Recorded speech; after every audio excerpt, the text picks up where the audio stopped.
The books of the Abhidhamma Pitaka have inspired a voluminous mass of exegetical literature composed in order to fill out, by way of explanation and exemplification, the scaffoldings erected by the canonical texts. The most important works of this class are the authorized commentaries of Acharya Buddhaghosa. These are 3 in number: the Attasalini, the Exposer, the commentary on the Dhamma Sangani, the Sammoha Vinodani, the Dispeller of Delusion, the commentary to the Vibhanga, and the Panchappa Karana Atta Kata, the combined commentary to the other 5 treatises. To this same stratum of literature also belongs the Visuddhimagga, the path of purification, also composed by Buddhaghosa. Although this last work is primarily an encyclopedic guide to meditation, its chapters on the soil of understanding,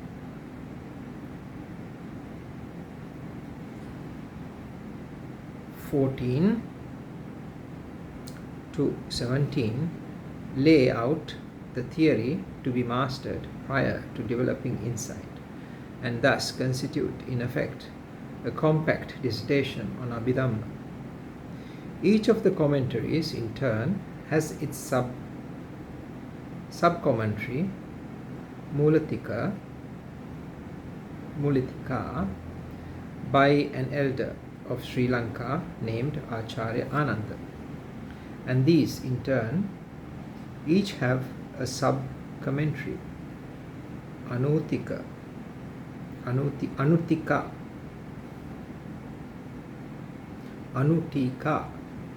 by Ananda's pupil Dhammapala, who is to be distinguished from the great Acharya Dhammapala, author of the Tikas to Buddhaghosa's works. When the authorship of the commentaries is ascribed to Acharya Buddhaghosa, it should not be supposed that they are in any way original compositions or even original attempts to interpret traditional material. They are rather carefully edited versions of the vast body of accumulated exegetical material that Buddhaghosa found at the Mahavihara in Anuradhapura. This material must have preceded the great commentator by centuries, representing the collective efforts of generations of erudite Buddhist teachers to elucidate the meaning of the canonical Abhidhamma. While it is tempting to try to discern evidence of historical development in the commentaries over and beyond the ideas embedded in the Abhidhamma Pitaka, it is risky to push this line too far, for a great deal of the canonical Abhidhamma seems to require the commentaries to contribute the unifying context in which the individual elements hang together as parts of a systematic whole, and without which they lose important dimensions of meaning.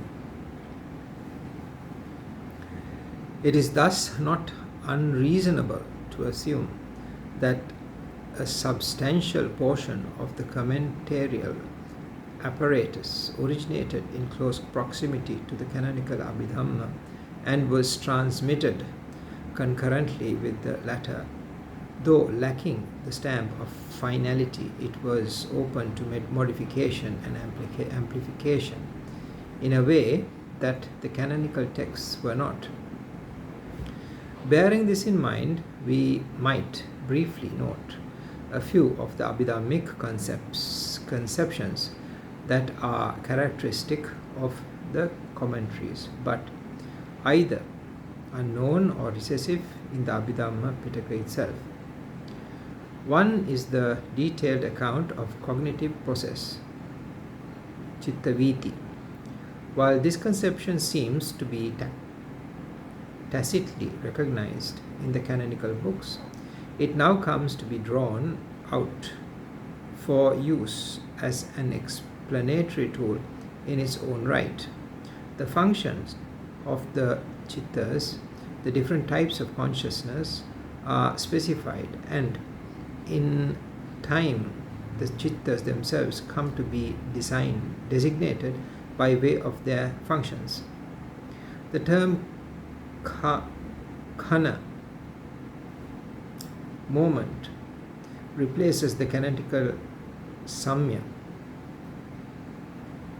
occasion, as the basic unit for delimiting the occurrence of events, and the duration of a material phenomenon is determined to be 17 moments of mental phenomena.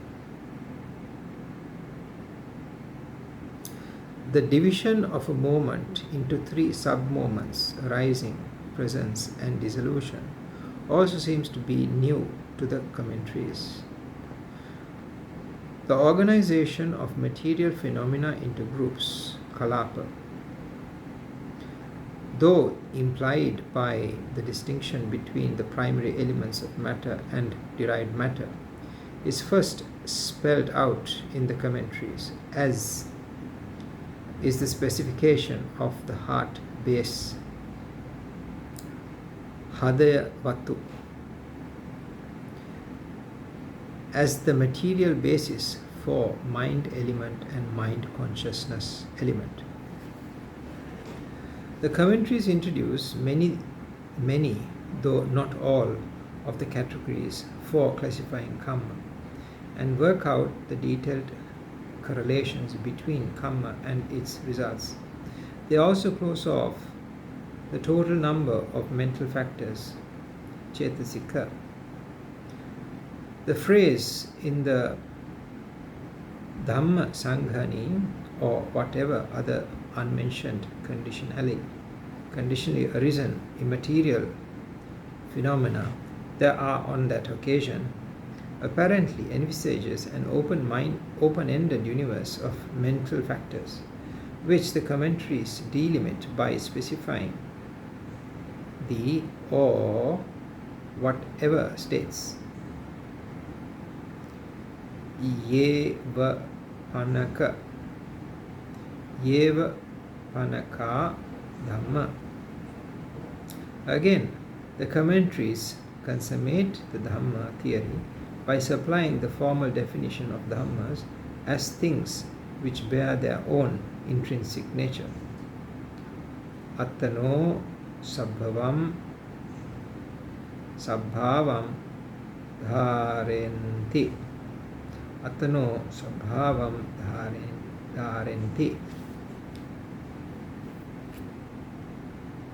The Dhamma. Attano sabbhavam dharenti Dhamma.